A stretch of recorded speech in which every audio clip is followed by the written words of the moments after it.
We're going to start off the class today with a guest talk from Lloyd Shelton, who will be speaking on race and disability, and will also specifically be talking about the use of technology over the years, especially the progression of wheelchairs over the last several years from a first-hand perspective. So having said that, Lloyd, take it away. Admittedly, this is a little awkward.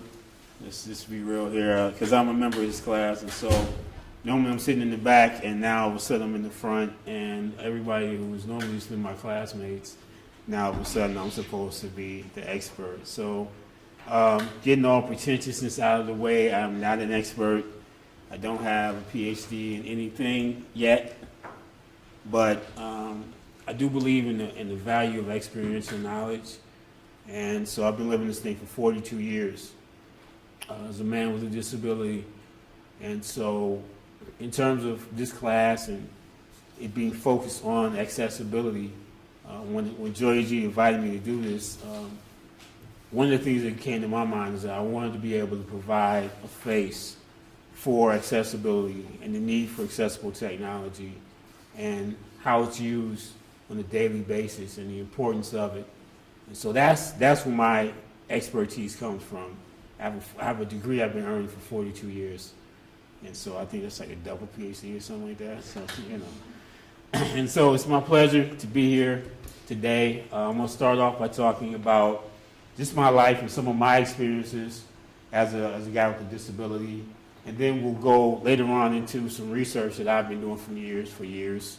Something that's very crucial to me about race and disability, and so we'll kind of marry everything together. As I said, my name is Lloyd Shelton.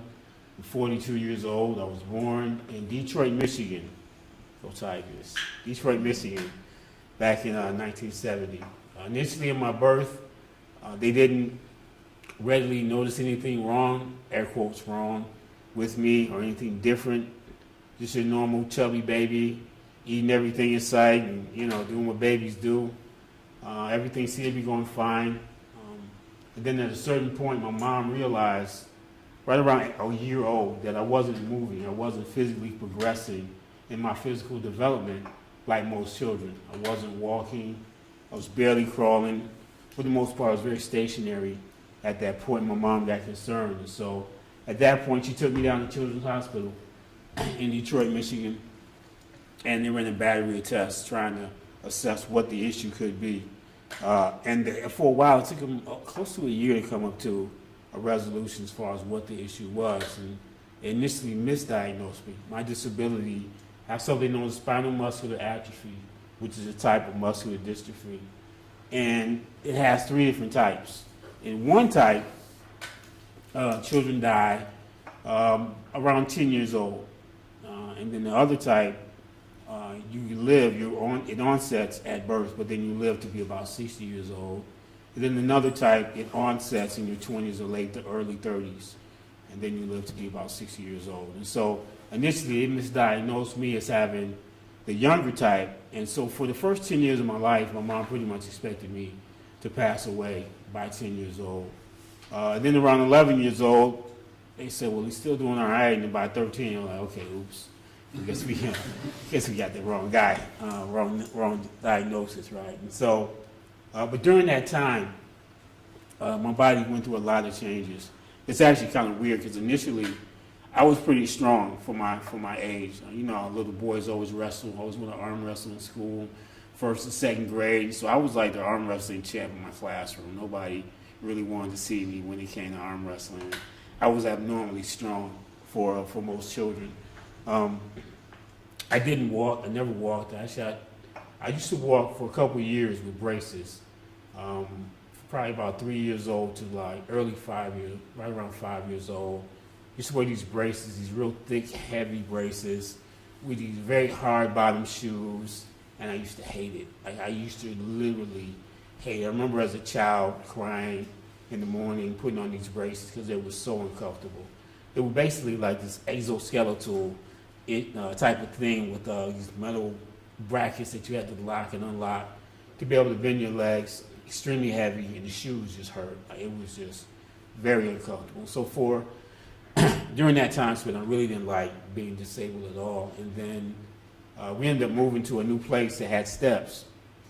And reluctantly, my mother said, well, it's going to get too hard to carry you up and down these steps wearing these braces, so we'll actually transition you to using the wheelchair full time. And I was extremely delighted because for me, that meant more comfort, more mobility, because wearing the braces, I couldn't really move around. They still had to kind of help me move around from side to side, from place to place. And then I got this wheelchair, which at the time, like I said, I was abnormally strong as a child, and so it wasn't that difficult for me to push myself around. So I found this new freedom in this manual wheelchair. And it was extremely heavy. I remember it was like this puke green, this real weird color green, leather and metal. And it was really freezing cold in the wintertime, putting my hands on those wheels trying to move myself around. And so that was my wheelchair till probably around maybe 4th grade. And then I got this blue wheelchair, which was a little bit bigger because I, of course, had grown during that time. Dark blue wheelchair, dark blue leather, arm pads, swing out feet rests. Had these feet rests that could like straighten out. So I could like stretch my legs out like a lazy boy recliner type thing. So that was my wheelchair. But unfortunately, around that time, I started to lose the strength. I remember as I grew older, my ability to move and to transfer myself from the wheelchair into the bed got more and more difficult. It got more and more difficult for me to dress myself. It got more and more difficult to put my socks on and change my shoes and everything, bathing, all that stuff just kept increasingly getting more and more difficult. I remember as a child, probably about 7 years old, I used to lay on my bed at night and literally just punch at the ceiling, like for exercise. And I remember how fun that was, as a kid. Weird kid, kids do weird stuff. So that was fun to me. And then as I got older, they got more and more difficult to do as my disability progressed. And so that was 5th grade. I got mainstream right around 5th grade. In the 4th grade, this thing called the IDEA, the Individuals with Disabilities Education Act, got passed. And right around the early part of the 4th grade, I underwent this battery of tests, where like IQ tests and everything, trying to figure out whether or not they had to transition me to what's known as a mainstream classroom. And so at the end of 4th grade, they half-timed me. In the beginning of 5th grade, they full-timed me. And so I went from being, the smartest, coolest kid in the disabled room to being the different kid in the mainstream room, right, where everybody else was able-bodied. And this was all new to my school, because my school at that point was under the model of segregation. So people with disabilities were in the special room, and that's where you were. And so physical therapy and occupational therapy and everything was already set up around that room. So it was very accessible. The bathrooms were bigger, and everything was all right. So all of a sudden now I had to be integrated into this classroom. And initially the teacher didn't really, I could tell he wasn't feeling this transition. Like, he wasn't very welcoming to me. He didn't really embrace this transition that was happening. And so the classroom kind of fed off of that, I was kind of superimposed in this classroom. And by 5th grade, I didn't enjoy school at all. It was very difficult. I wasn't really bullied. Nobody really, made fun of me or anything like that, but I just didn't feel that sense of connection, that sense of connectivity, that sense of value and worth. And like I said, I went from being a cool kid, I was like the smartest kid in the special needs room, to now I'm different. I'm the guy in the wheelchair. And so everything in terms of physical therapy, occupational therapy, they were trying to figure that out as they went along, because this was a brand new phenomenon, right? And so everything was just kind of getting shifted around and getting pulled from classes with the physical therapy, coming back and missing classroom, trying to catch up with stuff, on top of all of the social dynamics that were going on, right? Also, the bathroom wasn't equipped, so ADA thing hadn't happened yet. So the bathrooms weren't widened, and so the bathrooms weren't really set up for a wheelchair to have access to. So when I needed to use the bathroom, I had to go down to the other end of the building and then hurry back to class. And so, all of that type of stuff, the logistics of it were kind of troublesome. On top of the social dynamics, being the only disabled kid in this classroom, when the teacher didn't really want me in the classroom to begin with, right? So all of that was going on. So my 5th grade year was very difficult, very difficult. And then the 6th grade, my school just made this transition from, I forget the model of having like a middle school to a junior high.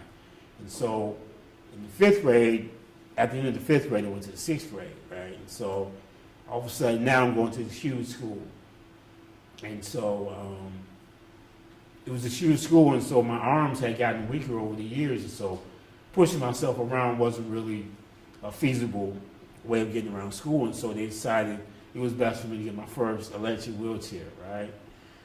So the summer between my 5th grade and my 6th grade, I got my first electric wheelchair, and it was basically just a manual chair with a motor attached, with 2 motors attached to it and a battery. And so I was super basic, didn't have any brakes as far as the gears and the motor and everything. So if you were parked on the hill, as soon as you took your hand off the control, you started rolling down the hill, you know, and stuff like that. So this was back when, I know I'm older than everybody in the classroom for the most part, except for Jay.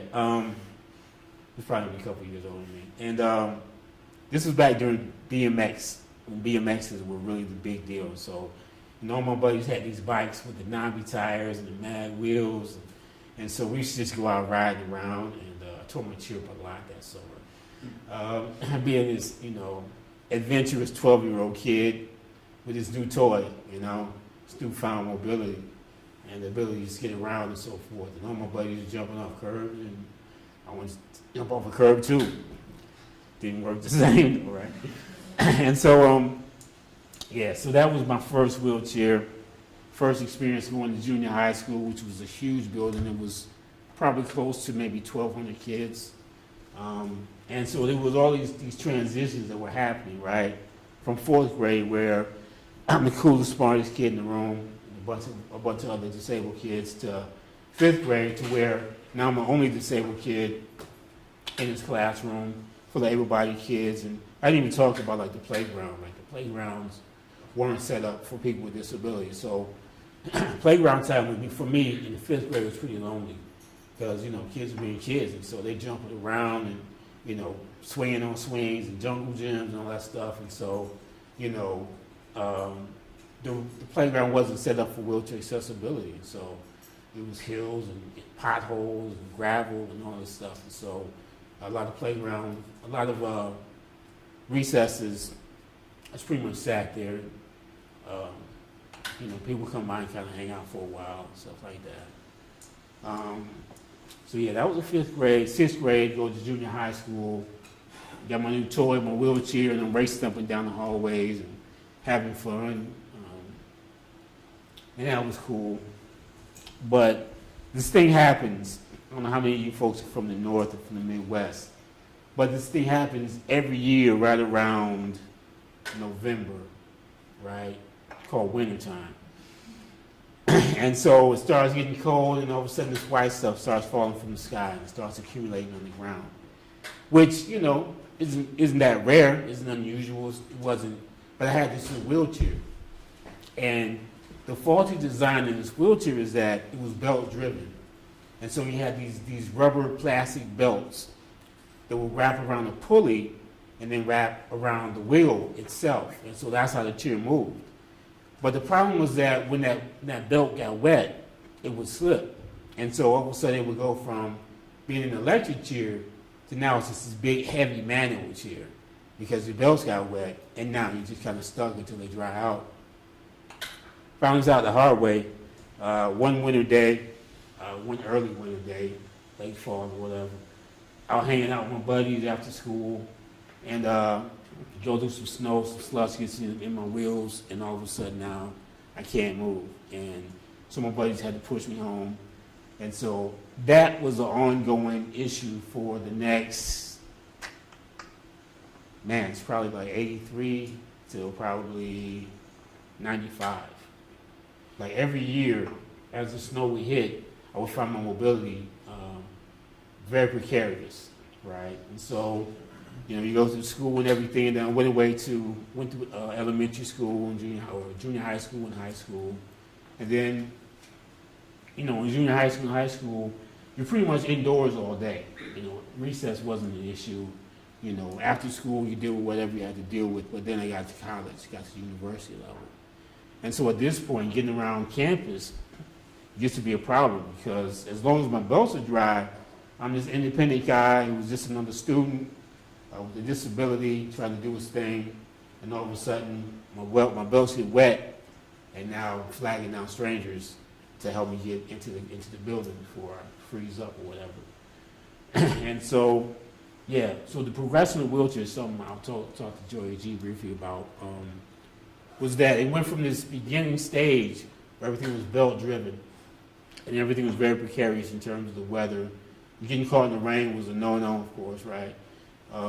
And then we progressed to different types of wheelchairs, similar to the one I'm in now, that were more self-contained, that were gear-driven. And so if you look at my wheelchair now, if you look on the side, what you find is that towards the bottom there, I don't know how many of you guys can actually see it, but towards the bottom, there's these little boxes attached to the wheels, and that's where the motors are at. And so the gears operate directly with the driving of the wheels themselves. And so that alleviated the issue with the belts getting wet. And so that was a blessing for me. In 95, we got my first gear-driven chair, and everything progressed, and I was able to now go outside in the middle of winter and drive through snow. And of course, it wasn't as fun now. I was an old man, but, you know, it was still a lot more free, a lot more able, allowed me to get around a lot more in the wintertime, the inclement weather. And so, what else? In terms of wheelchairs, I'm not sure how many folks notice people with wheelchairs around campus, but sometimes you might see me riding around, and I might be driving, and my seat might be looking like this.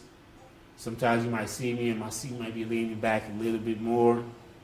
And sometimes I'm doing an all-nighter, and if you're looking through my window, you might see my chair all the way back, with my head down, taking a nap, right? And so this recline feature is something that I got, my first chair I got with a recliner.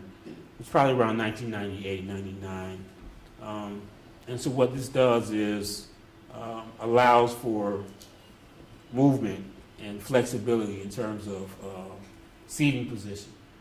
See, one issue that people in wheelchairs have is these things called bed sores or pressure sores, right? And what that comes from is sitting in the same position. Imagine being in the same position for, 12, 14 hours, right? Without really moving around much. And what happens is you get these sores. Some people get sores on the feet. Some people get sores on the back of their legs. I got sores on my butt, right? Just because I was sitting in the same position all day. And it affects how your blood flows, right? So your blood doesn't flow the same. So your skin doesn't get air like it normally would when you're walking around. And so that causes your skin to break down. Both the pressure from sitting in the same position all day and the lack of circulation, as well as your skin not getting any air. And so any moisture, any sweat, it might be kind of gross, but that was a problem for me for much of my life, dealing with these pressure sores. And then I got my first chair with the recline mechanism.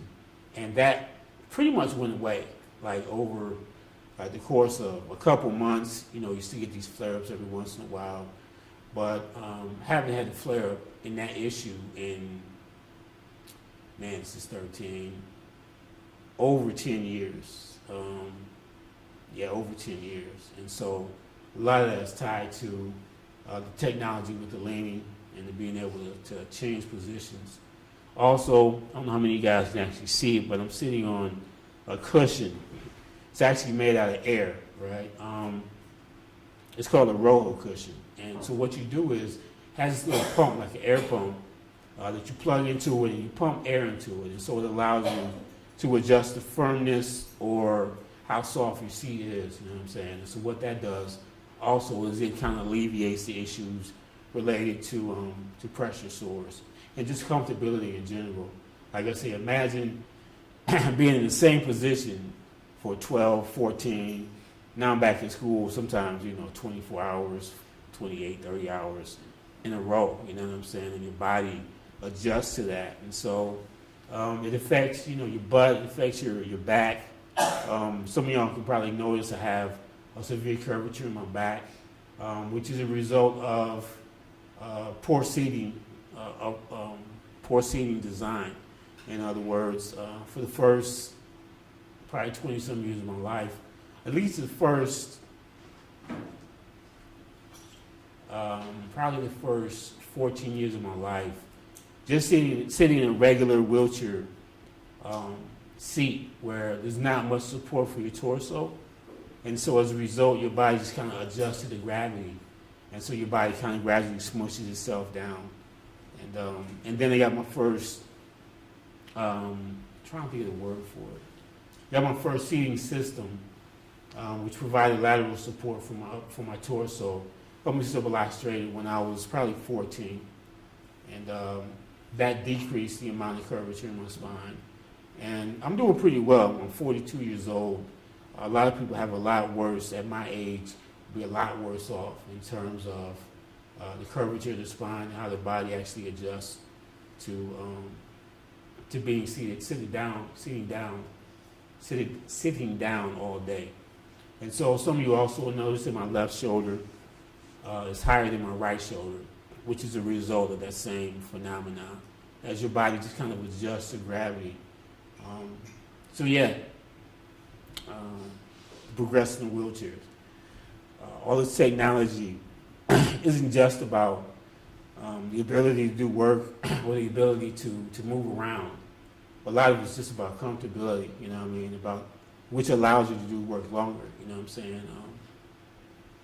I think back to my days when I didn't have this the roll cushion or the ability to lean back. And, this was back during my undergrad years. I would only be able to be in the chair for, 10 hours at a time, just because it would get too comfortable. And, we get around finals, when you have to do longer hours. I had these breakdowns and so forth, which would a lot of times leave me bed stricken because it would be too comfortable to get in the chair. Just have to stand in bed for a couple of days and let this thing heal up. Which, of course, no 19 or 20-year-old living in the dorms wants to be bedridden for a couple of days. There's too much going on. And so that was a blessing to have the ability to get more comfortable in the seat and to be more comfortable now. And so, let me think what else in terms of wheelchairs, battery life. And so, when my first wheelchair batteries were liquid batteries, and so liquid cell batteries, and so they only lasted. I used to measure my distance. I used to actually charge my chair, put in these breaks during my day where I would go home, especially in the summertime when I first got my chair. I would go home for like an hour and just charge my chair because the batteries wouldn't last all day, especially as a 12-year-old kid, 13-year-old kid. I was your buddies riding bikes, you're trying to get around and stuff, and so the battery life was terrible. You probably get distance-wise maybe 6 miles on a full charge, maybe 7 miles. Depending if you were going uphill, depending if you were on solid surfaces, if you were traveling the grass, And so I would see my chair had this little flashing light, this little red light, right? And so if your chair was fully charged, you had this solid red light. But then as your chair would lose energy, you started to get this light that would flash, every once in a while. And the lower your battery got, the more your light would flash. And so I would have to judge, my distance in terms of how far away from home I was, according to how much my light was flashing. And so, if my light was flashing a lot, I had to stay around the home and, go in and charge my chair for a couple hours and then come back out and hang out with my buddies. And if not, then I was good. And so, as you can tell, being disabled isn't just about the physical abilities or inabilities, but it actually shapes your whole life. It shapes, your social interaction. It shapes how you view yourself. It shapes how others view you. But a lot of times how others view you is based on how you view yourself, right? And so it's like this kind of inward going circle there. And so being disabled didn't just shape my life in terms of physically, but it shaped my life socially as well. And yeah, so let's see where we go from here. So yeah, another thing I wanted to talk about is the accessibility that one finds in terms of socioeconomic status. So I was born in Detroit, moved to Pontiac when I was about 4 years old, raised by a single parent. Grew up in Pontiac, which at the time Pontiac had a lot of plants, a lot of factories, General Motors. I am a UAW baby. I am pro-union. I don't apologize for that. And so what I realized was that as a result of my mom working for the General Motors, we had UAW, Blue Cross Blue Shield, which at the time was like top notch. It was the Mercedes of healthcare. And so anything I needed in terms of medical equipment, we had. Just whip out the blue card, the card, and everything was taken care of. Go to doctor's appointments, whip out the card, boom, nothing. Everything was smooth. And then it was all good. So I had this sense of privilege associated with my disability and having access to all of this equipment because of where my mom worked. But I had friends, classmates and so forth, who I knew who had disabilities, whose parents didn't work for the factory. You know what I'm saying? And so they didn't have access to that same level of health insurance and health care and medical equipment that I did. And so even at a young age, I learned about privilege. I learned about how privileged I was as a result of that. But it got even deeper because living in Pontiac, the city itself, even though it had a lot of resources, it still had a lot of poverty. There was a lot of pockets of poverty in Pontiac. And so at a certain point, we ended up moving out to Rochester because there was a drug epidemic. I'm sure many of you heard crack and all of that. So crack came to Pontiac, and a lot of my friends started selling drugs. And my mom said she didn't want that to happen to me. And so we ended up moving to Rochester Hills, which was only 10 minutes away, literally 10 minutes down Walton Boulevard. We went from the north end of Pontiac, Walton and Perry, to Walton and Adams Road in Rochester. And it was a world apart, a completely different environment, right? And so I went from this predominantly black, middle-class environment to all of a sudden now I'm in this overwhelmingly white suburb and fairly wealthy compared to where I was from. And then down the road was Rochester itself, where there was pockets of even more wealth. And so, but my mom didn't want me to kind of lose track culturally of who I was. Excuse me. And so I still kept going to Pontiac Northern, where I graduated from. And so every morning, during my late 10th, 11th, and 12th grade years, get up, get on the bus, and I'll make this track along the socioeconomic ladder, downward track on the socioeconomic ladder from houses that were worth, I guess in today's market worth, maybe $200,000, $300,000, right? We lived in apartments, which are right next to these houses, but these houses worth $200,000, $300,000, maybe more in today's market. And to houses, seeing houses, a couple stoplights down the road, we've seen houses worth $150,000. Turn the corner down the street, now we're seeing houses worth, maybe $85,000, $75,000. Turn the corner, go around the hill, and we're seeing houses worth, maybe $50,000.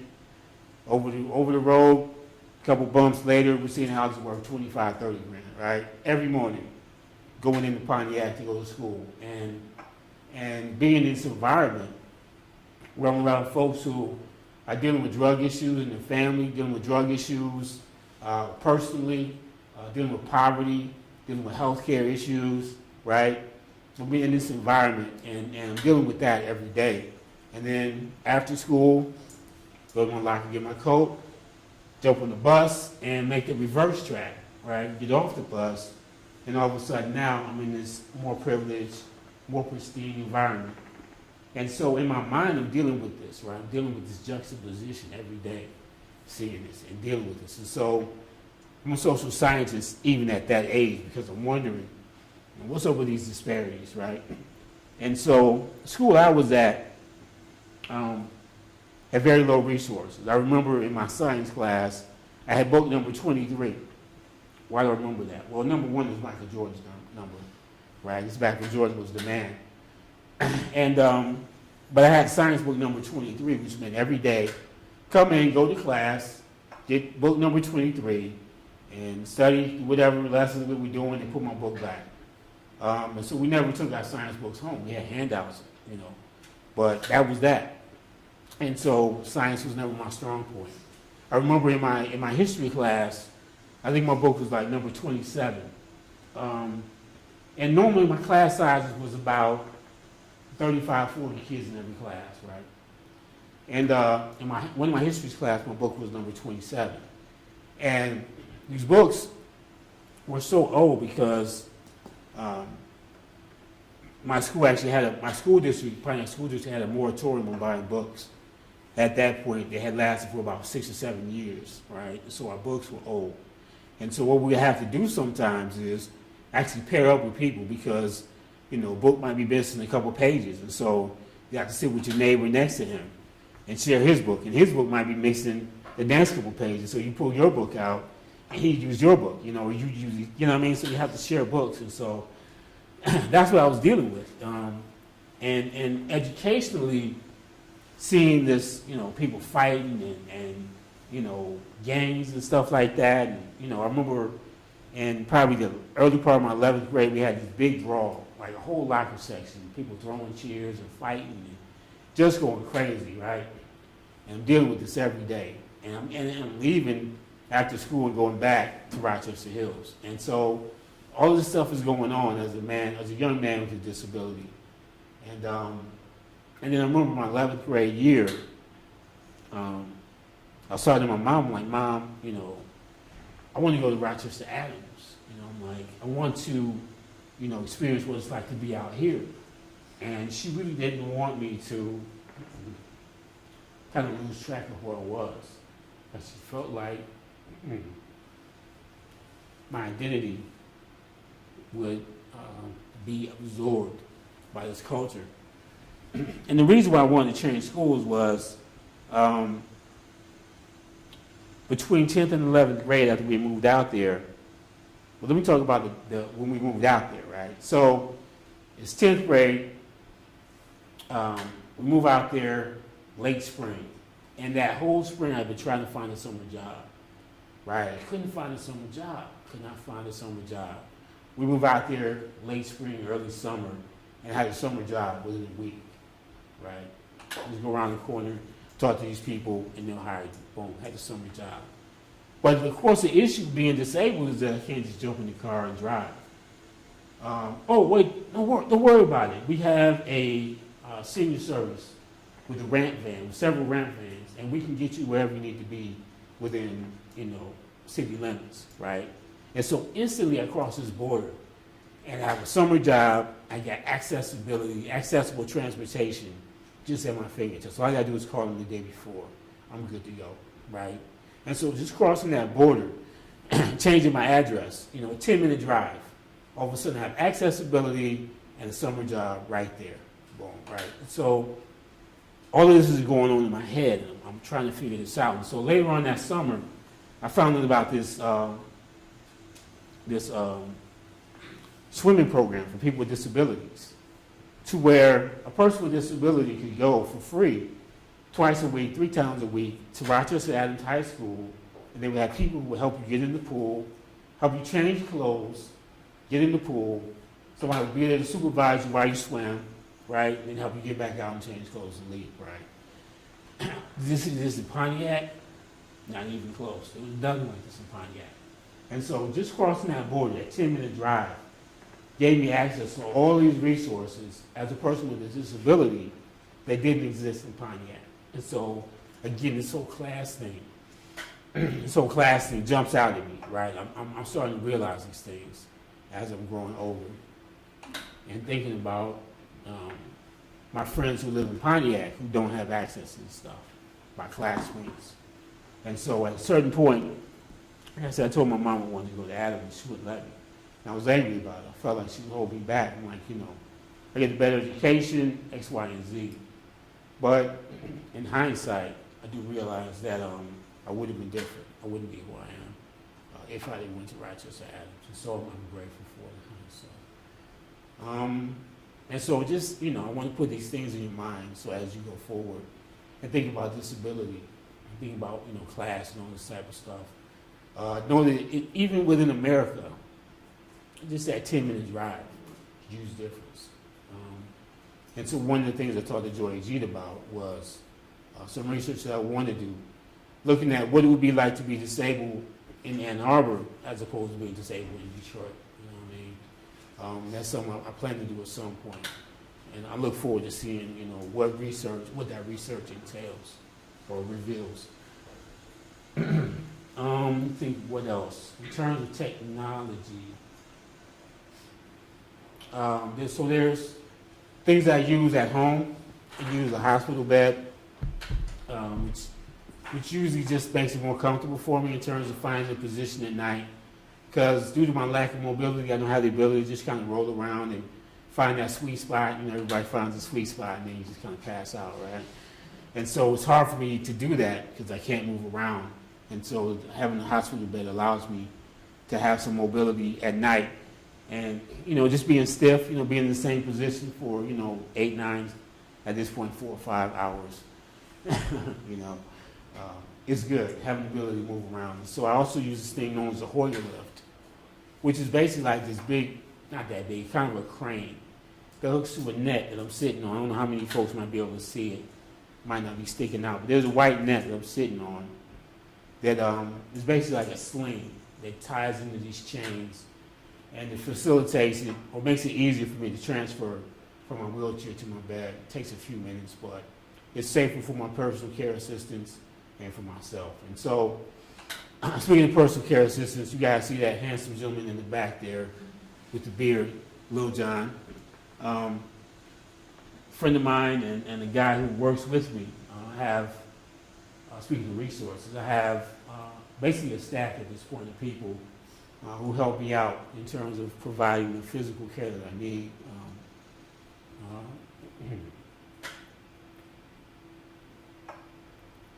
Pardon me.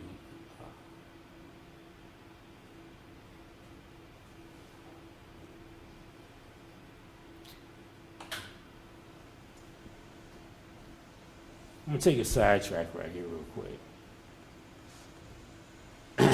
One of the things I want to do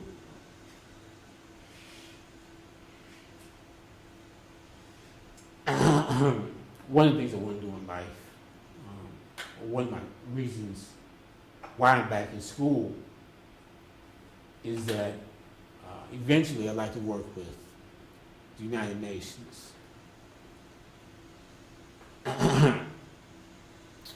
to help shape policy in emerging countries related to disabilities. And pardon my emotion.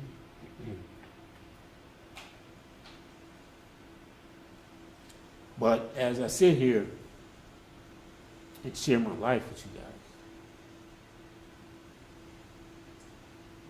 I realize how blessed I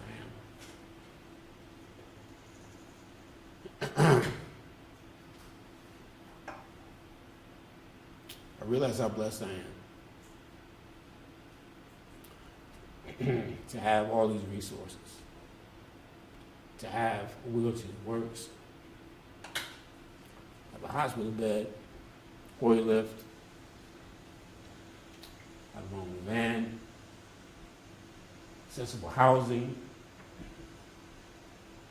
place where there's technology to help me write papers and research, people like Lil John, all the other people who help me my physical needs, realize how blessed I really am.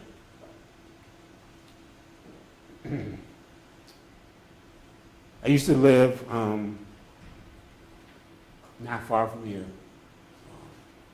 place on Washington Stadium. And I used to catch the bus back and forth to do my undergrad at Eastern and then just coming downtown Ann Arbor to hang out or whatever. And I would run into people all the time at the bus stop from different parts of the world, a lot of grad students. They go here, live over there. So people from Asia, Africa, India, wherever, all over the place. I just be at the bus stop and, you know, I like people, I like to talk. I'm a talker in case you don't know. And I'm curious. I'm curious about people's life stories. And so I always talk to people. And so at a certain point, I started asking people from different parts of the world, like, you know, if I was from your country, what would my life be like? With a disability, like what's going on where you're from in terms of people with disability? What's their life like? And I kept hearing story after story after story after story. I want to, you know, put a percentage on it of like 90% of the time, people would say stuff like, you know, disabled people in my country are usually beggars. Or we just don't see people with disabilities in my country because we just don't. You know, people get this look on their face like, I don't know. Disability in my country, I don't know. We don't really see people like that out and about. And that led me to start doing research on the global phenomenon known as disability, or what disability looks like in other parts of the world.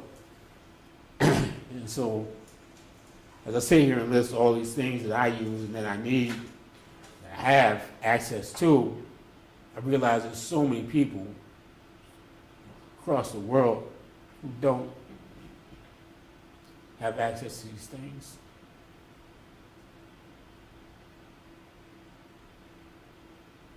And I'm grateful for all the things and people in my life to help me go to school, to help me attend the #1 school of social work in the country, and to live this life of independence, to go back and forth, to visit my grandma weekends,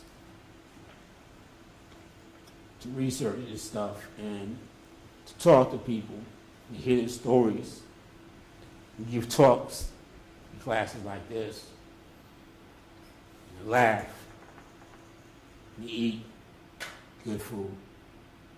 Maybe not the best food, but good food, right? To be able to jump on the bus. Got up this morning, 6 o'clock in the morning, my personal assistant comes to the door, cracking jokes, 6 in the morning, right? Not grumpy, not long faced, and she was happy, she was funny. It's a blessing. Help me get up, help me to wash my body, get dressed, pick out my clothes, get safely in my chair, made my bed, warmed up my coffee, right? Left out of there. Wish you a great day. Have a great weekend, Daphne. I'll see you later. Take care, Lloyd. Went around the corner, jumped on the bus up in North Campus, right? Northwood 4, Northwood 4. Jump on the bus. I pull up. There's no ramp to get to the bus stop. The bus driver looks out the window. He's like, oh, I don't know. All right, hold on. Pulls up. The bus makes this beeping noise, and the bus kneels down. This ramp flips out. Push this button right here in my right hand. I go up this ramp. He flips the seat up. He's on the bus. He hooks me up, ties me down. So when we flopping around, we drive down from North Campus. Get off here at Fletcher. Ramp flips back out. I drive down the sidewalk, up the ramp out here. Come down to this room. Even though there's no button, open that door. Somebody's walking past. We open that door for me. Come in here. Jay and his crew. hook me up. They plug in my presentation.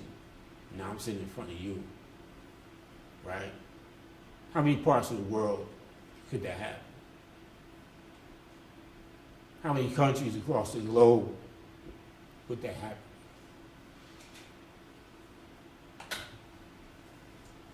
You know? How many cities in the United States would that happen in? Let's keep it real. You know? I'm blessed. I'm very blessed. That's why I go to school. That's why I'm taking on this debt. Get out of here and get a degree. Hit the workforce, hit the field. Try to do something for that kids being born in Africa right now. That kid is being born in India right now. That kid is being born in China or Korea, wherever, right now, with a disability. It's like mine or not, who doesn't have the resources, who's not going to have the ability to do what I did this morning. So excuse my emotion. I realize how blessed I am. Now, don't take this for granted. Don't take the people for granted. Don't take the technology for granted. I don't take you guys listen to an old man ramble on for granted. So that's why I do what I do. And that's why I hope that this will encourage you, whoever else sees this, to pick up the mantle and move forward. Whether or not you end up becoming a global champion for the rights of people with disabilities or not, whether you end up, focusing your life on assistive technology or not, whether or not you feel the urge to speak out on behalf of those with disabilities or not, hoping that when you leave this, when I get done rambling, that this will mean more to you than just a class that you took or just a video that you saw, right? That as you go out throughout your life, you'll start to ask, why is there no ramp here? Why does this bus not have a place for a person with a disability to sit? Why is this website not accessible for everybody? Like open your eyes. Just look at people different. When you see somebody with a disability, don't say, I feel sorry for that person.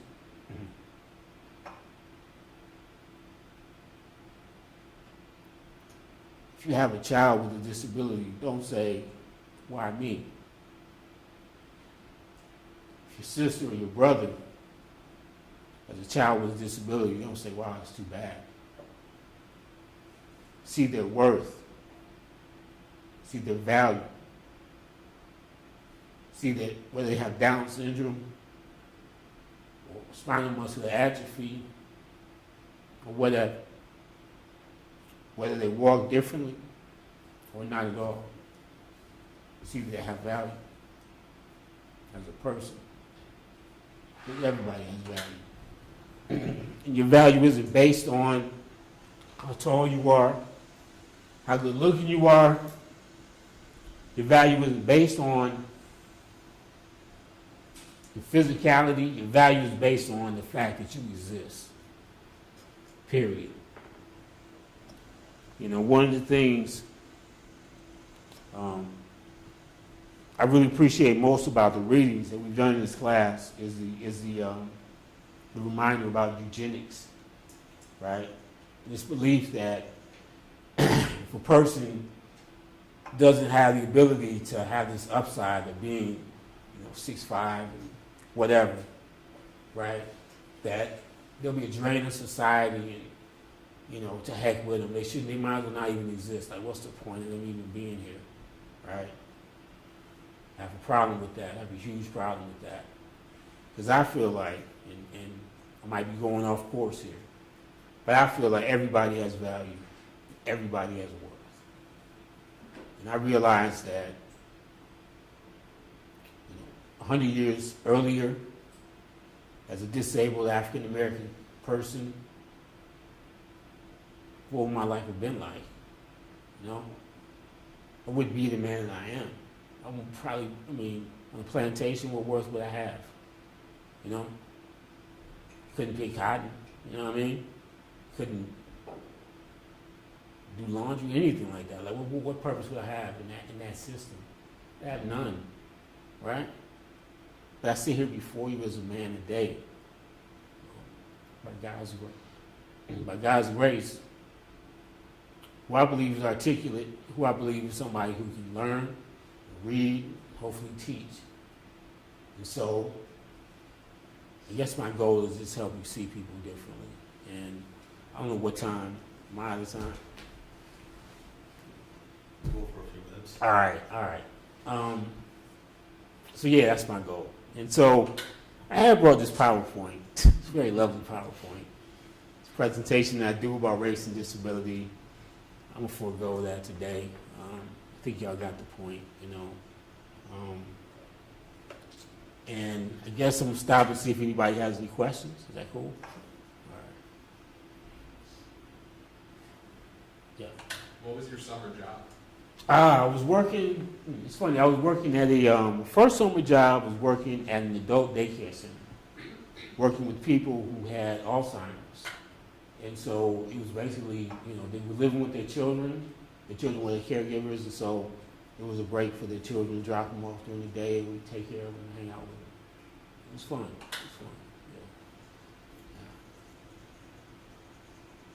yeah.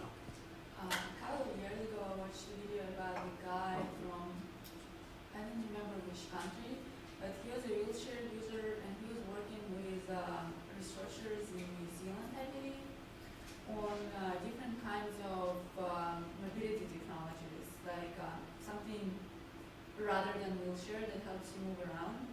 And the interesting thing that I remember from this video is that this guy was talking a lot about that he wants to be on the same level with all the other people, that for him it's really a big issue, just in terms of like social interactions and respect, that you were looking into people's eyes rather than looking like from the down to the top. And I was just thinking, what do you think about this sort of technologies and this issue in general? I think it's I think everybody has, their right to pursue, their thing. I think for me, it's not as big of an issue now, but people standing up and me sitting down. To me, it doesn't bother me as much because I know who I am. Like I'm a 42-year-old grown man, so whether I'm sitting down and looking you in the eye or standing up and looking you in the eye wouldn't really make much of a difference to me. You know what I mean? But I think anytime somebody wants to pursue that type of stuff, I think about the next generation and how it can shape them differently. But I think for me, the biggest thing is about just people accepting difference. You know what I mean? Accepting people as being different and not trying to place their value on them based on what parameters they fall within, and not trying to place value on ourselves based on what parameters people fall within. I think this is something that women deal with a lot. Women are just bombarded, with images of, what you're supposed to look like and what you're supposed to dress like and, how you're supposed to look and, what beauty is, you know what I mean? And I think it's this construct is just placed on women in a very oppressive way. And I think that goes beyond just that, So in terms of just accepting people for who they are and just trying to love people for who they are, this disability thing, I was thinking about it earlier this morning, like, if you live long enough, you'll be disabled. Everybody's going to be disabled. As some sports guy, I love sports, sports guys, especially American sports guys, we always talk about, Kobe or Jordan, right? Kobe or Jordan, and we always have to qualify it, like Michael Jordan in his prime as opposed to Kobe Bryant in his prime. Because we realized that Michael Jordan at 53 couldn't check Kobe Bryant today, right? And you can say Federer and McIlroy, whoever, you know what I mean? But it's like we understand as people who were in the sports that as you get older, you're not as fast. As you get older, you can't jump as high. You know what I mean? Kobe Bryant can't do the same things he does today, or he won't be able to do the same thing he does today in 10 years. And he can't do the same thing he did 10 years ago today, right? It's just natural progression that we go through as human beings. And so if you live long enough, your eyesight will start to fail you. If you live long enough, your hearing won't be as good as it was, and you won't be able to run as fast and move as fast, and walking up and down these steps won't be as enjoyable as a process, right? You may fall and hurt your hip or something like that, and all of a sudden now you need a cane. At 102 years old, you won't be as physically adept as you are today. You know what I'm saying? And so that whole concept of ability as being something that certain people have, really it's just a part of the human experience. You know what I mean? And if you live long enough, you'll be disabled. If you live long enough, you'll be using screen readers one day. And so this whole thing about universal access and universal design, it really is universal because everybody will use it at some point if we keep living. I had one question about accessible transportation. You referred to this somewhat in your access to buses earlier in life vis-a-vis now.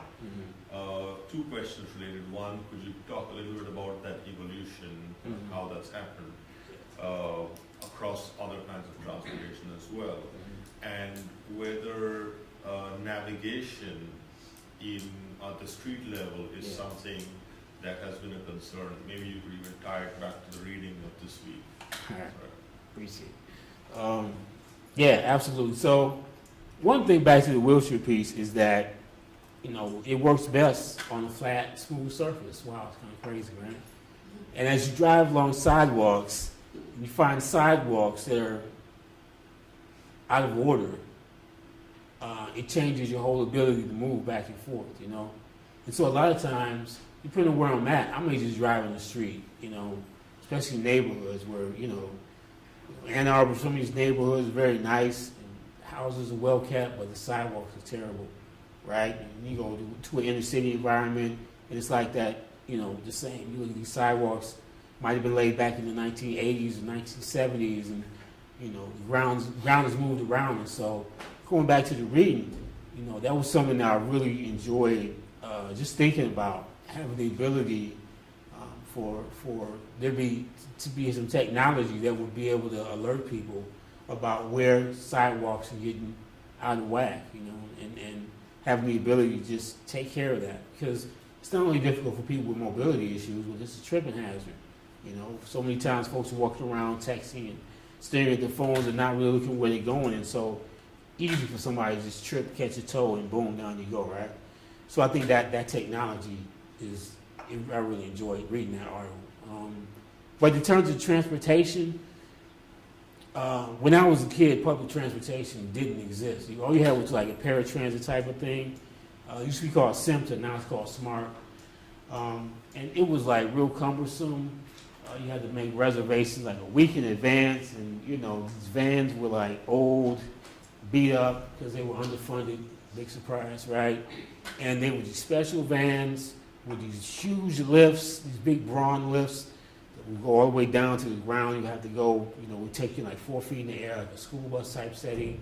And so we used to catch school buses, and that was that. And then back in the late 80s, they started coming with these buses with these ramps or these lifts in the back, these big tall buses that would lean back and forth.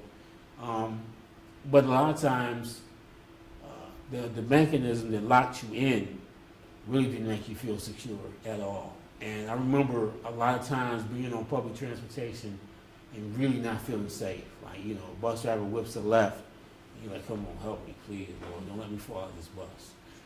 Because the stairway was right there, all it would take is something anyway. And so, that was that. And then in the early, I'll say, probably 94, 93, they changed the style of buses. See, these buses are lower to the ground, so like you guys see these blue buses around now. That style of buses really got more popular back around 93, 94. And so at that point, that's when they started putting these fold-out ramps in the front of the bus that would flip out. And then they made a drastic improvement in terms of the ability to tie a person down, tie your wheelchair down and secure you so that you weren't flopping around, as a bus driver drove throughout the city. But one issue with transportation is, it's different from place to place, but some places I go, the drivers are real friendly, they're real helpful, they're willing to, flip out the ramp, jump out, move the seat, help you tie down, jump back in and drive off. Other places, you're kind of on your own. Like you get on the bus, and the bus driver, he'll flip the ramp out, drop the bus down, then he'll flip the ramp up, look back, and he'll pull off, you know what I mean? And so you just kind of sitting there holding on, you know what I'm saying? And so a lot of it has to do with bus driver training, Sometimes bus drivers, that's not their job, according, I don't know, maybe to the union or whatever, but they don't do it. And so, I got a big mouth on me, so I'll always, ask somebody, kind of frame it in a way that he looks like a jerk if he doesn't do it, you know what I mean? Leverage that a little bit. But, yeah.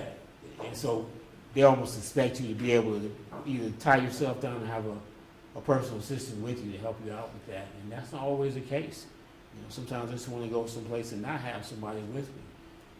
It's good. It's good. So, yeah, in terms of personal mobility, when I got my first electric chair, we had to get the van because we couldn't. Up to that point, we had this really sweet Ford Thunderbird. Just love that car, my mom's car. Although the seats were leather in the summertime, they burned the back of your legs. Sidebar. Anyway, I got one left. Anyway, we got this van, this big blue van, and my mom hated the van. She liked the Thunderbird. I like the Thunderbird too, but had this little fold-out ramp on it, a manual ramp. I just drive my chair up in there, and that was that. And as time went on, I just took that ramp from van to van. I had that ramp until I got my latest van last summer, and so I had that ramp from like '83 to like 2012. But it's just a simple ramp I drive my chair up into. My latest van, blessed had his new van. It's like a little town and country thing with a ramp folds out the back. It's custom, kind of built for people with wheelchairs. You enter through the back, fold the ramp up, get tied down, and pull off. Much more simple, much safer, much easier to drive than the old van. And so yeah, it's been a progression. What's up, Ray? I know this probably isn't sort of the end-all solution, but you talked a lot about the increases in freedom and ability once you got your chair. And I'm assuming that a chair like that is fairly expensive. And so when you're talking about developing countries, are you aware of any efforts for creating or distributing sort of lower cost electric chairs? So I am familiar with, there is a person in, I want to say in Europe, South America, who developed this super high-strung cardboard. So it's really light, and they coat it with this special polyurethane type thing that makes it like waterproof and exceptionally strong. It's exceptionally strong. And so he built bikes. He built a bunch of bikes. Yeah, I've seen that. You've seen that, yeah. And so he ended up building a wheelchair out of it too. And so that's one of the applications that he was talking about for this technology is building, once, to get this thing up to scale, be able to build really cheap, durable wheelchairs. Although it looked really corny, like the wheelchair stylistically didn't look that great, but it's better than nothing, you know what I'm saying? But other than that, no, there's no, real move or organization that I've heard of that's really out there. I know that there is a ministry down in South America, Central America, one in Colombia. It's actually associated with my church. The guy, he has a ministry where they collect wheelchairs from America and bring them down there and give them away to people who are in need. But that's on a smaller scale. It's like, some church in Columbia that does it. But on a grander scale, I'm not familiar with anything like that. And again, that's kind of why I got choked up for a minute there, man. Because like this chair right here is about 14 grand. You know what I mean? And without insurance, I wouldn't have been able to buy it. You know what I'm saying? And so, it's $14,000. Think about the GDP in some countries. You know what I'm saying? Mm-hmm. For one person, 14 grand. That's like a whole village in some places. You know what I'm saying? And so yeah, it's a problem, man. It's one of the things that once I get done with school is one of the things I want to try and get out here and try and bring some light to this, man. Because people have potential, but if you can't get to school to learn to read, you know what I mean? Like, what can you really, how can you really contribute? Man? And the way you say it sounds like, policy is good and helpful, but really the personal ability to just move around on your own accord is really the sort of game changer. Yeah. But a lot of it is based on policy, you know what I mean? The ADA, the IDEA, all of these things that shaped my ability to be who I am, you know what I'm saying? So policy is big, Why is this important right now? So the one thing which I want to point out at is what is the issue of the visibility of disability. When I say the visibility of disability, what do I mean by that? What is the visibility of disability in society? Yes, sir. It's basically like what you visualize and what you see and what somebody who has a disability. So what are you visualizing when you think of somebody with a disability, right? So what could that be?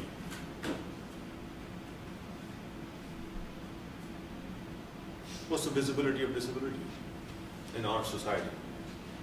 Here, is there one visibility of disability?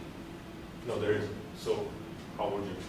I think how an individual would see a disability depends on what their sort of mental constructions are as well as what they've seen around them. So like depending on how they are exposed to disability in their life is one thing that's going to affect their disability. Right. So for example, when I was working in Sierra Leone, the person I was working with used crutches. And every time we would try to enter some kind of a retail establishment to buy something, the security would often try to stop it from entering the shop. What does that say about the visibility of disability in Sierra Leone, in Freetown?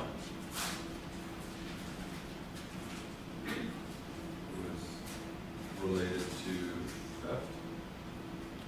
Okay, so a person with a disability might commit theft. Anything else?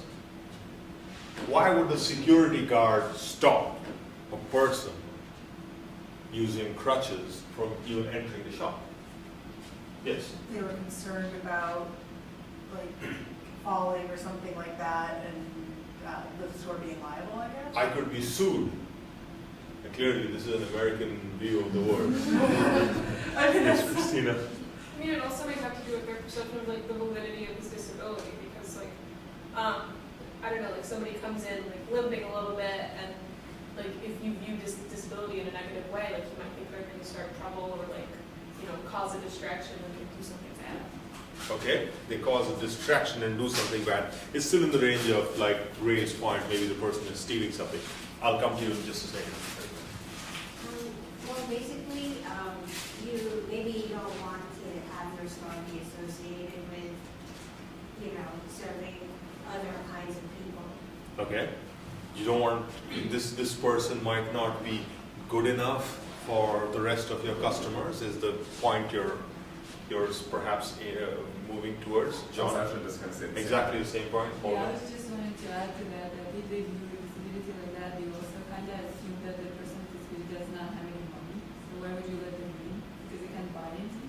Yes.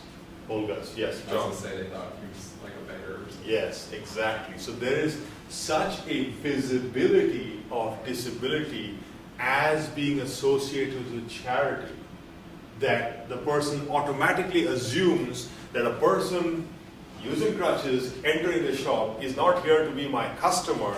The person is here to ask for some money.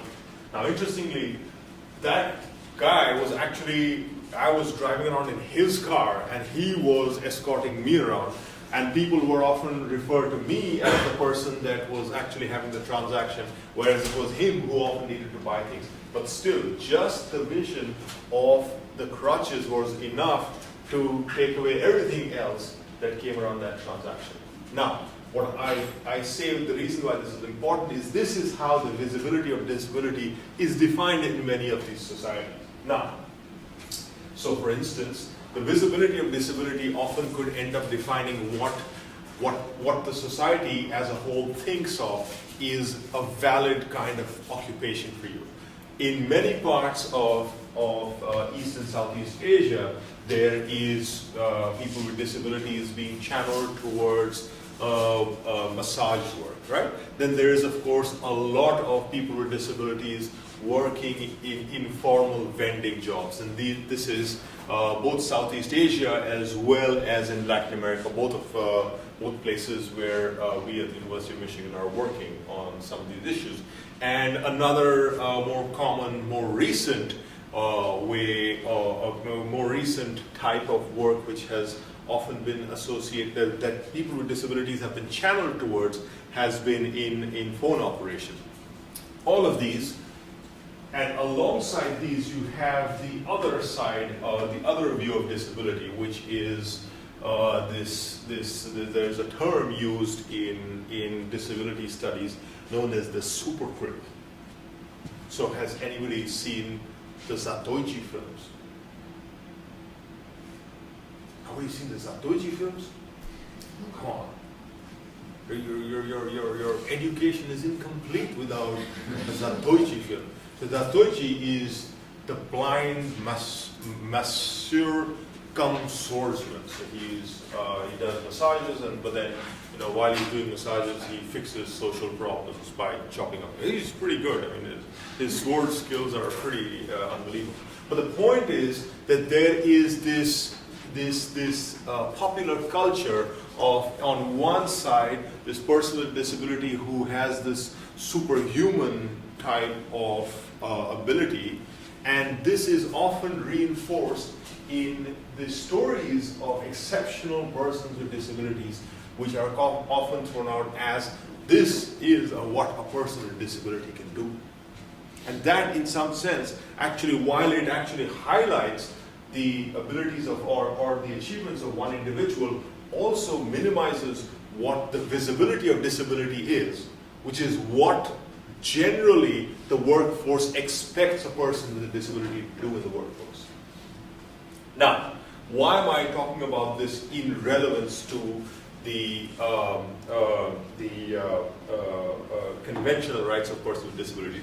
This is an interesting little take on the supercrip, and this was a series of cartoons which was made about this adventures of the supercrip. And there is the blind supercrip who guides train passengers to safety after a crash.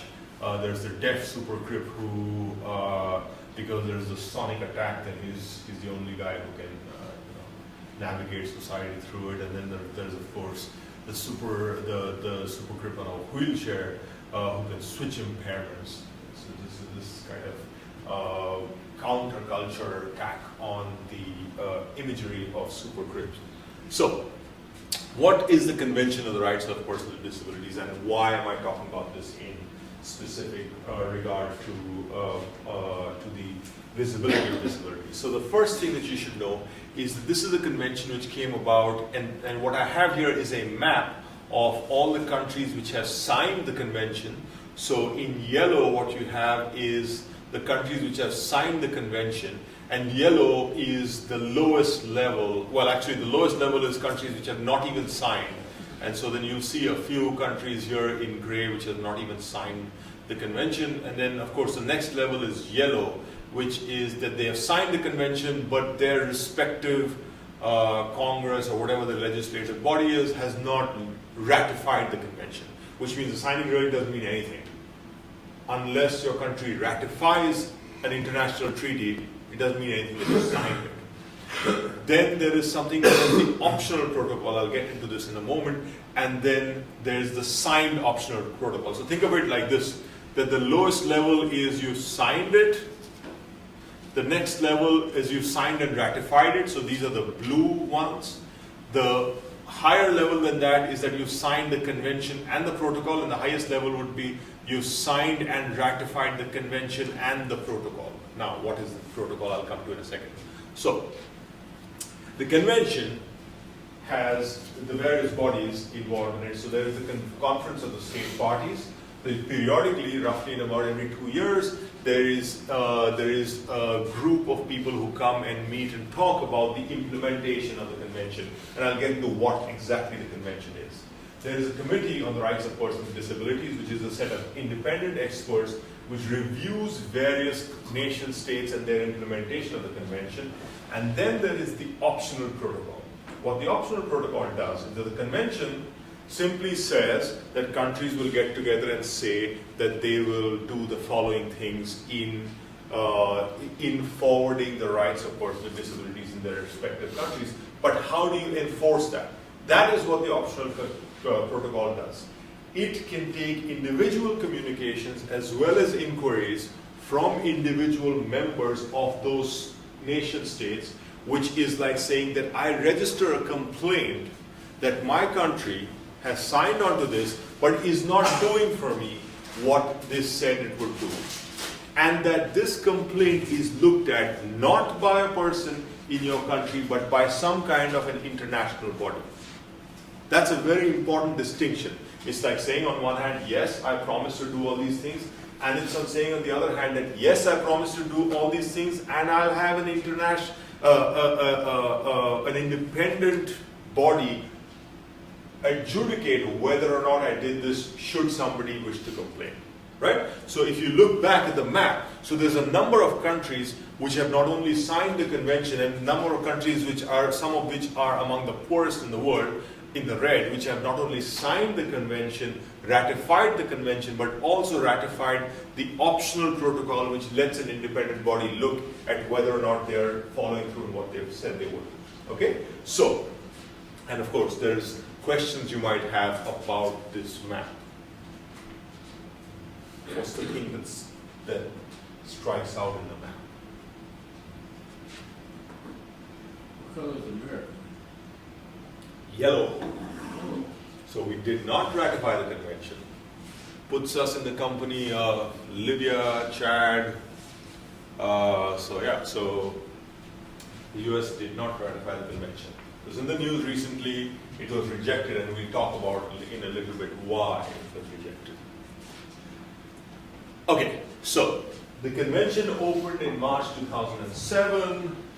It was the highest signed convention on the day of opening in the history of the United Nations. No convention has ever had so many countries sign on the first day.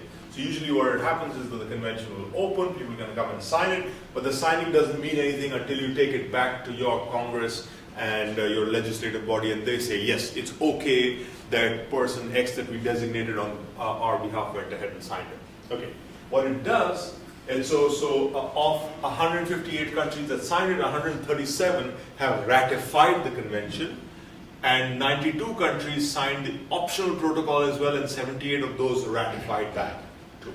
Okay, so what the convention does is that it defines certain rights on health, political participation, education, non-discrimination, etc., and it recommends steps, endorses technologies, support for community groups, peer facilitation, etc., for those countries which have signed this. Okay?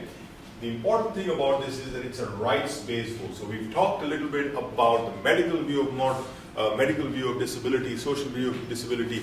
This looks at disability as a from a rights-based model, right?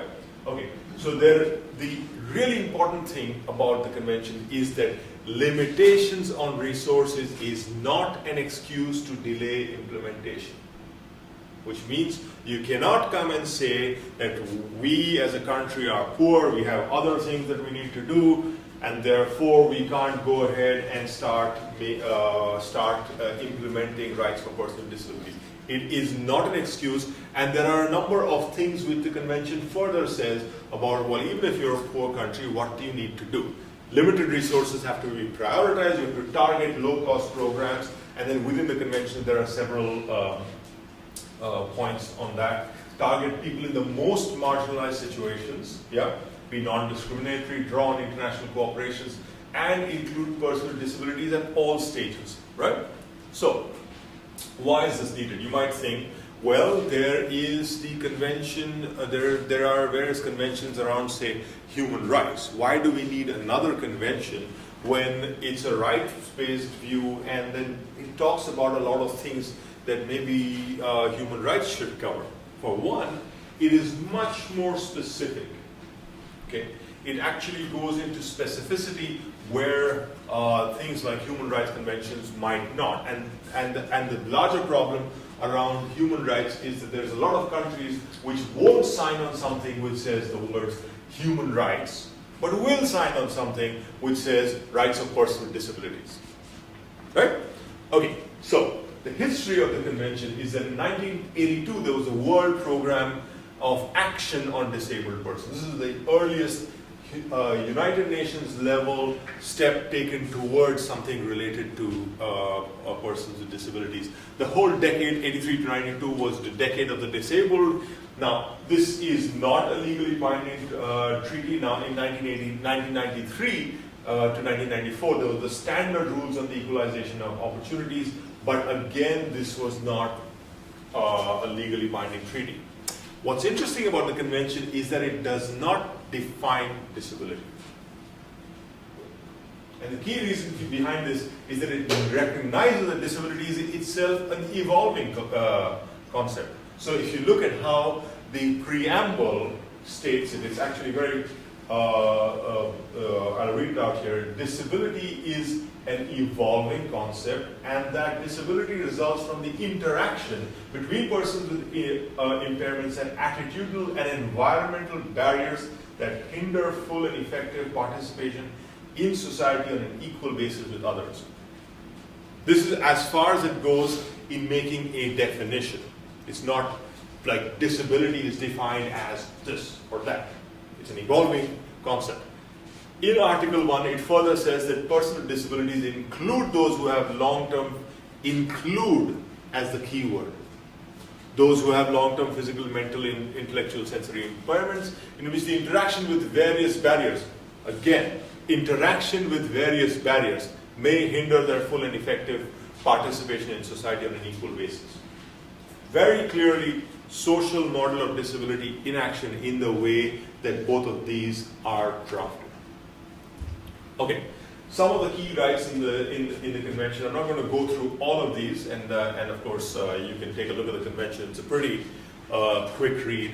There's equality in the law without discrimination. There are all these right to education, right to health, right to work, etc. We'll get in a moment to why this actually failed in the United States. But a few of these are actually important to take a look at. Okay. Right to live in the community. How is this important? And we've discussed this to some extent. Why would this be specifically cited? Maybe some places. Or maybe some places people with disabilities, because they're viewed as being cursed or something like that, might be exiled. Might be exiled, okay. I'll come to you in a second. Did you have a point first? Same point. Going off of that, not just like exile from the town, but we're like forcibly put in care. Exactly. Forcible incarceration of one kind or another.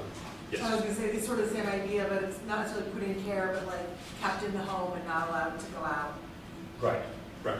But one of the key things here is that any kind of institutionalization, this looks very carefully at whether, and in fact it drives directly from the independent living movement, which has been so critical in the way the disability rights have shaped.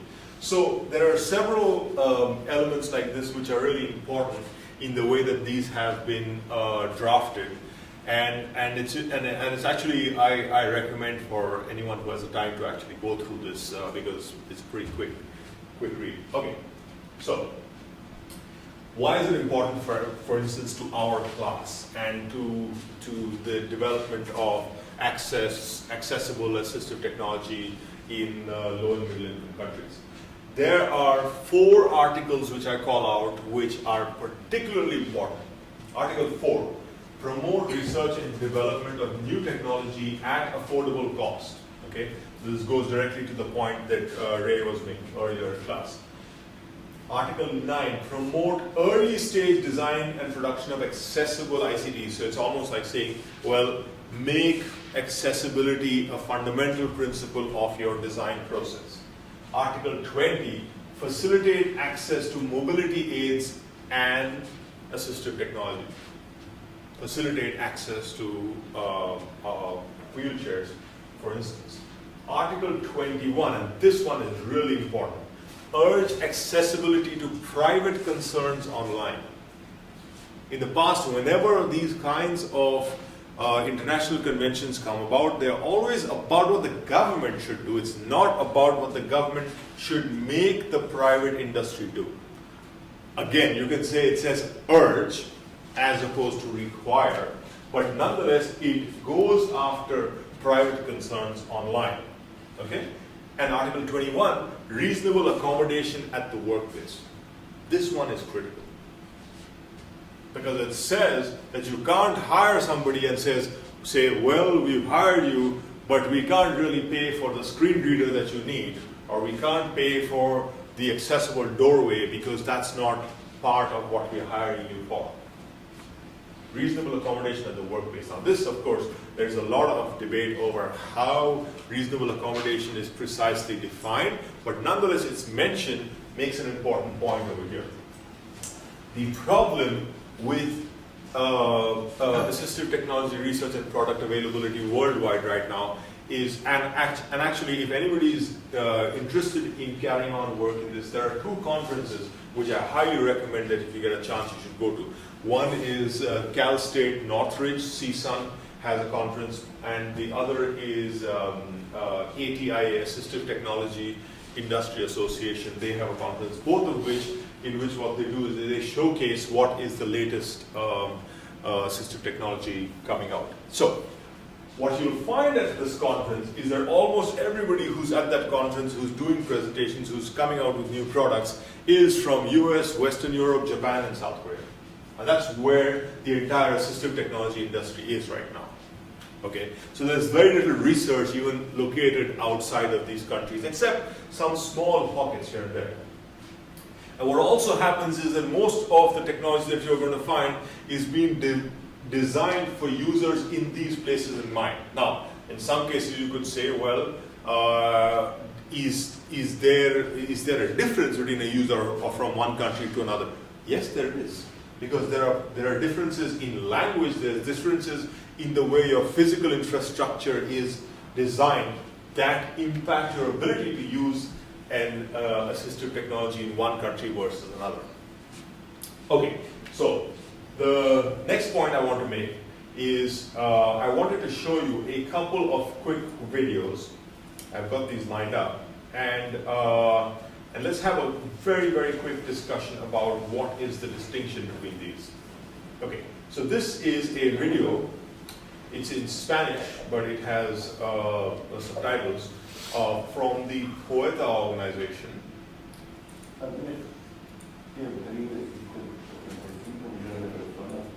Padecen de algún tipo de discapacidad. Y de ellos, el 82% vive en situación de pobreza. La discapacidad, desgraciadamente en nuestra región, es un factor más que explica la pobreza ante la falta de oportunidad de la gente discapacitada.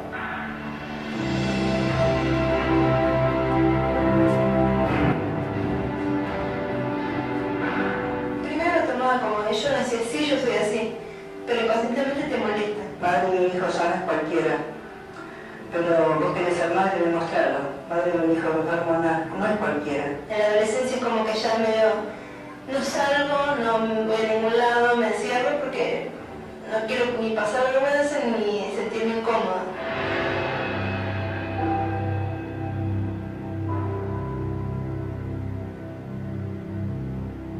yo veía que los demás, bueno, se iban a su trabajo, regresaban y hacían cosas que yo decía, bueno, ¿y yo qué voy a hacer en el futuro? O sea, ¿cómo voy a vivir en el futuro? Yo veía que él se pegaba en los cuadernos una vez a la cara y no podía estudiar, le costaba. Y yo decía, ¿para qué voy a salir si mejor me quedo aquí adentro?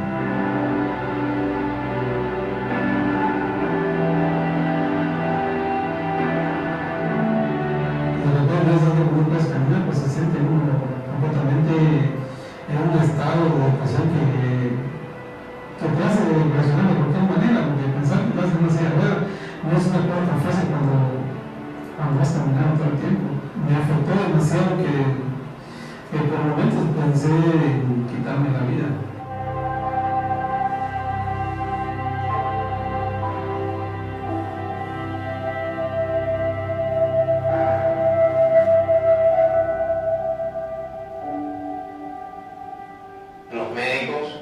Okay. Off the bat, any thoughts about this video so far?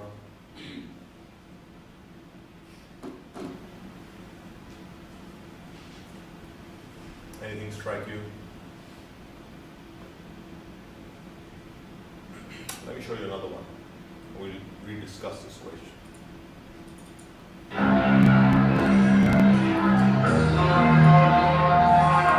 So the first was a fundraising video. Both of these are videos made by organizations which are representing their work. And the first one is a large international UN type agency.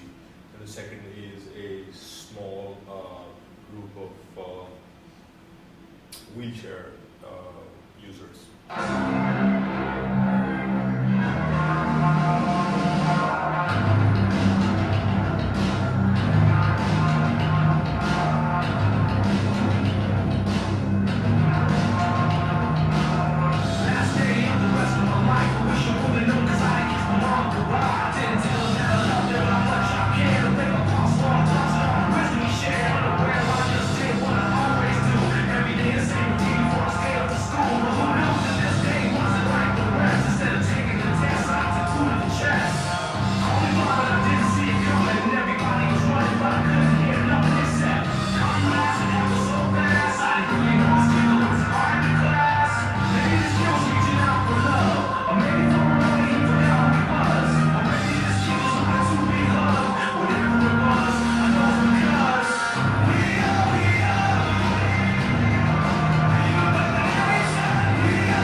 They're actually on a freeway. Okay, so now you have some thoughts. Right? There's definitely different feelings between the two videos, but the first one is sort of, you know, we should help these people sort of thing. The second video is much more of a sort of, I don't know how to say it, sort of like I don't even like sort of self-empowering in a way. Okay. What elements about it made you think that? In the first video, it was like, you know, very kind of quiet, personal stories about how hard life was. Right. The second one was, you know, sort of the kind of music you associate with like a sports highlight reel. Right, so then the music itself was like clearly, right, and the first one has this, I don't know what the music was, but it's very soothing, something music, slightly soporific, and then the second one has really much more acting. Did you have a different point about it? Yeah, the first video, they were pretty, each person presenting their case was sort of pretty isolated.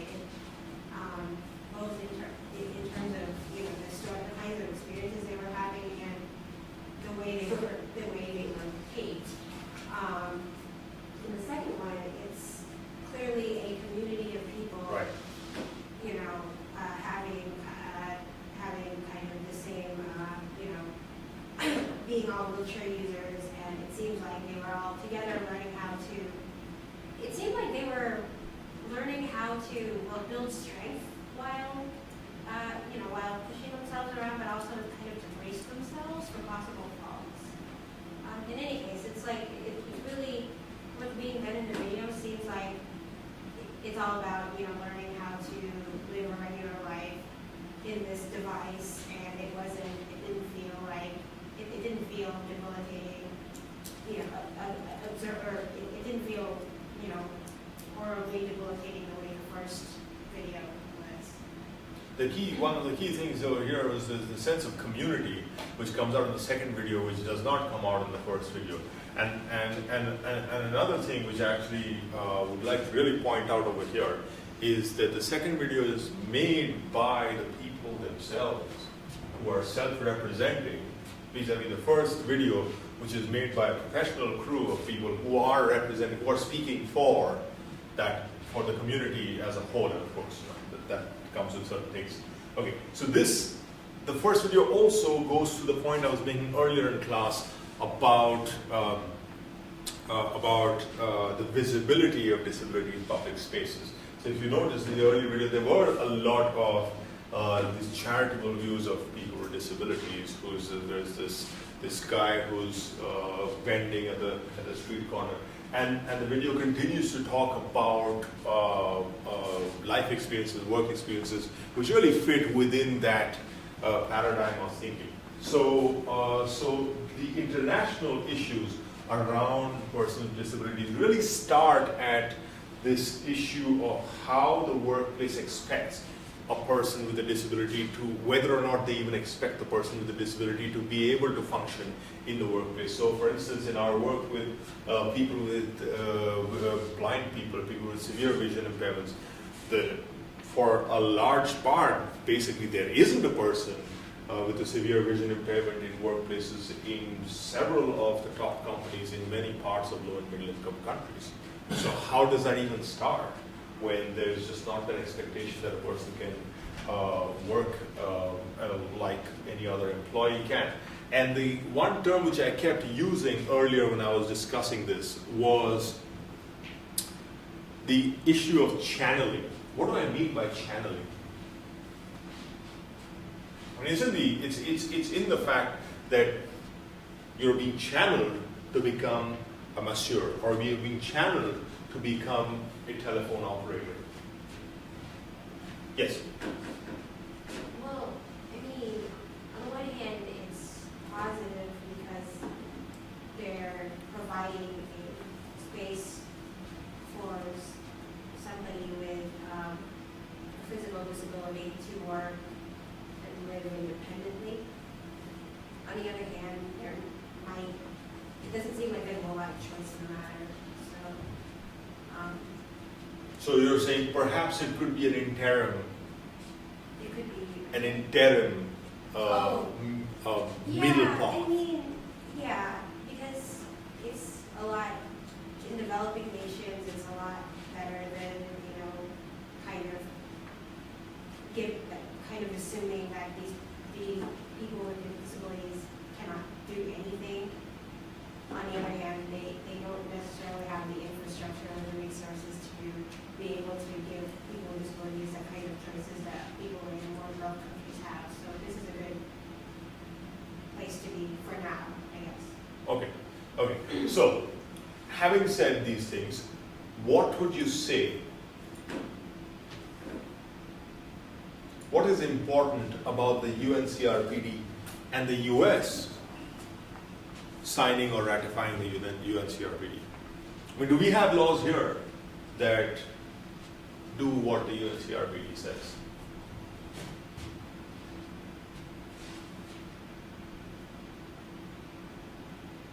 Well, I mean, like the ADA? Sure.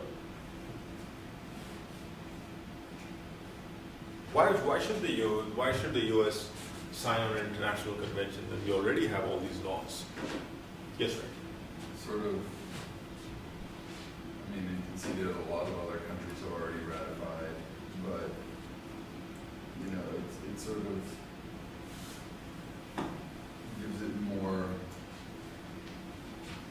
I hate saying stuff like this because I feel like a stupid American, but I mean, it gives it more legitimacy in some Credibility, okay. Yes? Well, that credibility comes from money and the industries that we have here.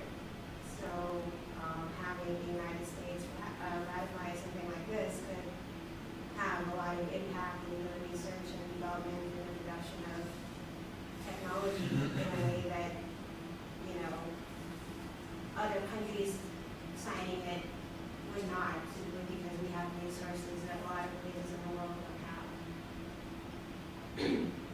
So why do you think we didn't end up?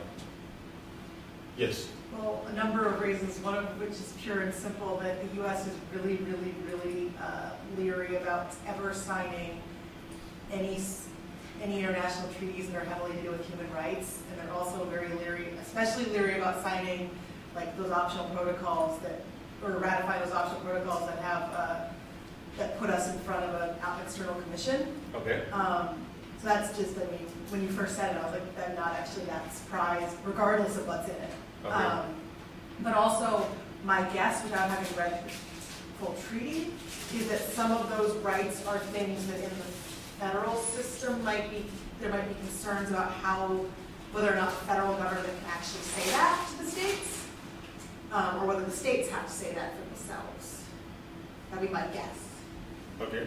So let's take a quick look at a senator talking about this. Madam Chairman, and I want to thank Senator Kerry and everyone. It's been a great discussion. I appreciate all our panelists, all the folks who come today. I think what we've done with disabilities in America is probably one of those areas that makes us really proud to be an American. We made incredible progress. And as our panels have said today, we really inspired the world to do better. And we helped to create the global framework for what to do with disabilities. And what we've done with ADA has basically been codified by the United Nations and being shared all over the world. And it's something that we should be proud of. But one of the things I learned in my years in the private sector working with continuous quality improvement is that we can never accept the status quo. The United States can do even better than we're doing. And all of you know, being involved with veterans and disabilities, that throughout the year, every year, disabilities groups, veterans groups are meeting, they're talking, they're finding out or discovering ways to help the disabled more using new technologies. They're advocating with local, state, federal officials. Some things are being done by governments. More things are being done voluntarily by industry and builders and those who are just trying to be more accommodating. We cannot accept where we are. And now, after we've inspired the world to come in today and say, well, we have to be a part of a legally binding international treaty in order to lead the world. I know what's going to happen after working in quality improvement. That all of these agencies and groups that are involved with disabilities are going to be working to be prepared for this 4-year study. Just like our teachers teach the test, we're going to see our disabilities community preparing for the status quo rather than continuing what's happening. They have to please this international committee with what we've already codified. I'm just convinced that aspirational goals are important, but standards have to continuously improve. Protocols, technology. And folks, there's so many ways, voluntarily, through associations. I know how quality is improved with peer groups, industry groups around the country, coming together, voluntarily sharing best practices, just continue to raise those standards. So I'm not advocating for no standards. I'm just advocating for no status quo, because we need to continue to lead the world. And submitting to an international treaty, on one hand saying it has no enforcement power and it's not legally binding, on the other hand saying we have to be involved with a legally binding international treaty, is just completely inconsistent. We need to lead the world, we need to continue to make progress in this area, but folks, submitting ourselves, and you can't say it's not submitting or signing a legal document to be a part of something. I think it's going to lock us into a status quo that is far beneath where the United States needs to end up. So this cause is too important. I want to be much further than we are 5 years from now, not trying to comply with existing standards that we have today. And that's what's going to happen under an international agreement, because as Mr. Ferris and Dr. Ferris has said, the United States follows the rules. If we sign here that we're going to follow the rules of this treaty, we will adapt our laws to what's in it. So again, I thank everyone. I think this is it's important to continue to bring it up. Mr. Chairman, I appreciate the give and take that you've allowed today.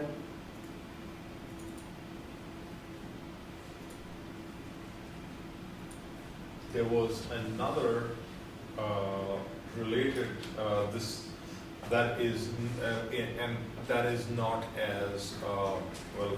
This will it was on what's the CNN guy's name? White hair. Anderson Cooper.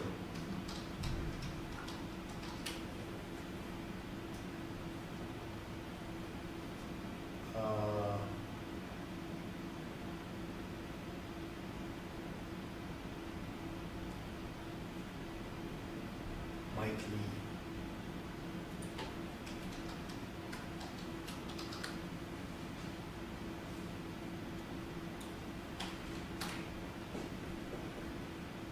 Okay.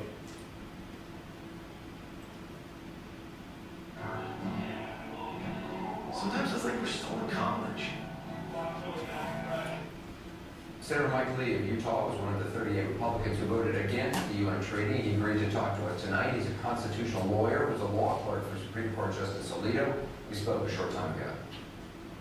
Senator, you said this treaty will somehow change U.S. law, or could change U.S. law. Former Republican Attorney General Dick Thornburgh, who helped negotiate this treaty on behalf of President George Bush, said emphatically it would have no effect on U.S. law, not now, not ever. Is he wrong? Well, I respectfully disagree with the former Attorney General's conclusions.